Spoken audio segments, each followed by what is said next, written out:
Voilà maintenant une histoire qui prouve que les réseaux sociaux ont parfois du bon. Dans la Somme, un gérant d'un magasin de bricolage découvre que 2 de ses camions ont été volés. Et c'est grâce à l'avis de recherche qu'il poste sur Facebook que 2 joggeurs vont les retrouver. Marion Fiat et Sébastien Bouet.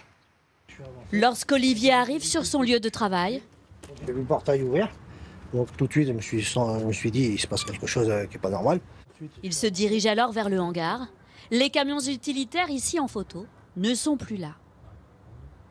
Dans la nuit de mercredi, 4 personnes sont entrées en forçant la barrière. 7 minutes plus tard, ils ont trouvé les clés et repartent avec les camions. Ah oui, c'est des camions ils ont pas beaucoup de kilomètres, ils ont une quarantaine mille kilomètres, c'est tout. Hein. C'est des camions neufs. Hein. Ah bah oui, c'est beaucoup de tracas. Immédiatement, et avant même de déposer plainte, le directeur du magasin décide de publier un appel à témoins sur les réseaux sociaux. Les internautes mènent l'enquête et cela va aller très vite. En 2 heures, l'un des camions est retrouvé. La communauté Facebook, comme on dit, s'est mobilisée, que ce soit des clients, des voisins, les amis de nos amis. On a eu pas loin de 2300, 2500 partages. Alors c'est vrai que si on fait le ratio en disant que si chaque personne a 10 amis, ça fait tout de suite 25 000 personnes, 25 000 vues. Et au final, ça nous a permis d'aller très vite.